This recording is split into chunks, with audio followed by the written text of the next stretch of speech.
You come on, let's go on up to the house and I'll fix you something warm and then I'll drive you home. What is it? Oh, you scared me.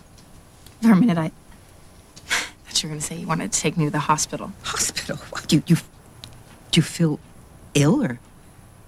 I must seem ill. Jack made me go to a therapist today. Why? Because I was over fluffing the pillows, I guess.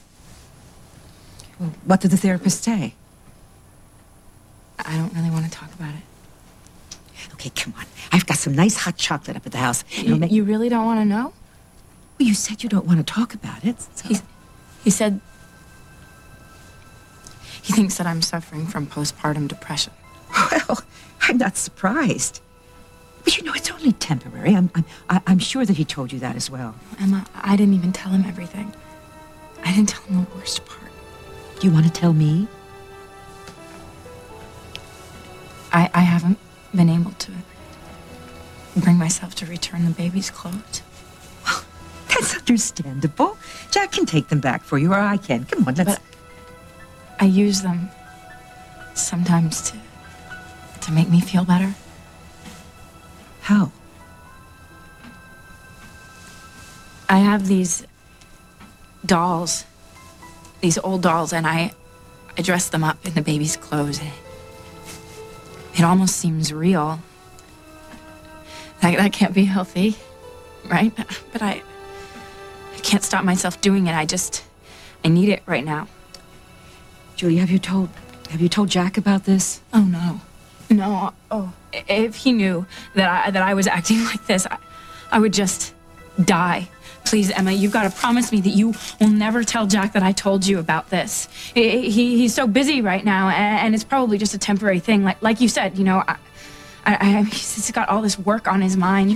Julia, there's nothing more important to Jack than you. I mean, he's your husband. Maybe not for long.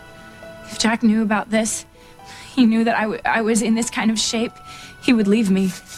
Please, Emma, you've got to promise me that you won't tell him anything. Julia, you have to talk to Jack about this. You do. So he can help you, so he can be there for you.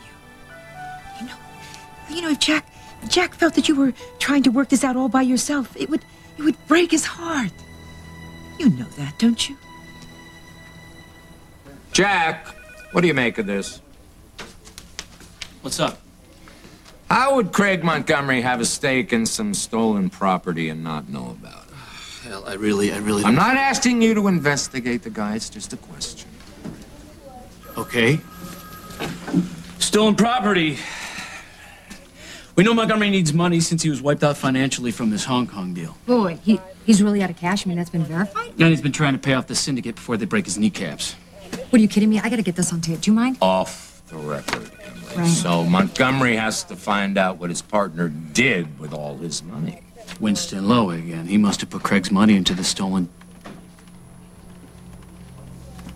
Wait a minute, it can't be. What have you got? The horse. Winston Lowe bought the horse, only it never got delivered. It adds up, Hal. Horse? You're not talking about Holden's horse. Yeah, Chris has been working on that with Holden. It's a racehorse, so it's gotta be worth, what, millions? Yeah, but the deal gets screwed up and Holden ends up with the horse.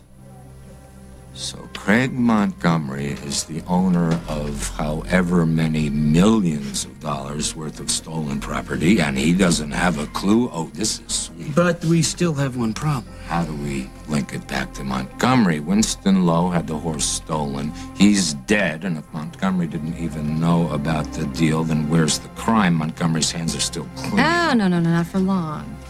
So once Craig sniffs his money, he's out in the Snyder barn chewing oats. I really think he's not gonna make a play for that horse, Hal. A play? He'll turn it into a full-scale crusade. I think it's getting late. Are you dropping me off without even seeing me safely inside? I feel cheap. Oh, excuse me, where are my manners? Dinner was lovely. I had a wonderful time. Thank you. Then perhaps I can talk you into a nightcap? Oh, I don't know, Craig. I don't think so. You feel uncomfortable? I'm feeling disloyal. Hal and I aren't even legally separated yet. Yeah, I know, Barbara, but Every time you and I get close, I feel like I say something that makes you skittish. You know, even at Thanksgiving. You were wonderful. I was having second thoughts. Well, as I recall, we were both working up a pretty good appetite. And then I scared you off. I didn't even get a kiss goodnight. You wanted to kiss me as far back as that day? Oh, yeah.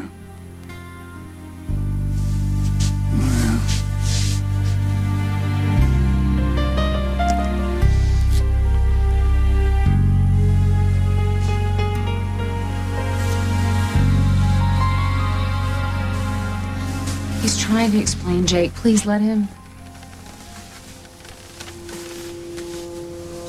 Vicky had no reason to ask you to lie because she wasn't running from the police. Nah, but she was afraid.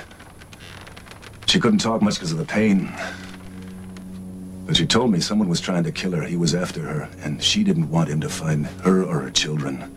She called him, Wallace. Yeah, Alec Wallace. I'm sure that's it. Mean anything to you? I know Wallace. Your wife made me swear to keep it a secret. She didn't want anybody knowing who she was or where she was from. She was sure this man would come after her babies and they'd be in danger. What about me? Why couldn't you call her husband? I told you she was scared.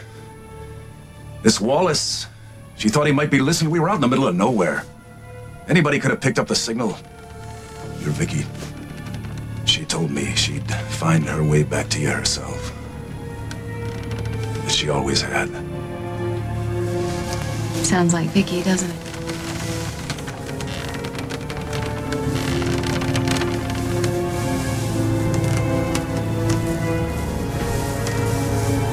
Then what happened? Like I said, the fever hit. She didn't last long. When I got back to port, I turned the body over to the authorities and swore out an affidavit that I didn't know who she was and that she was dead when I found her.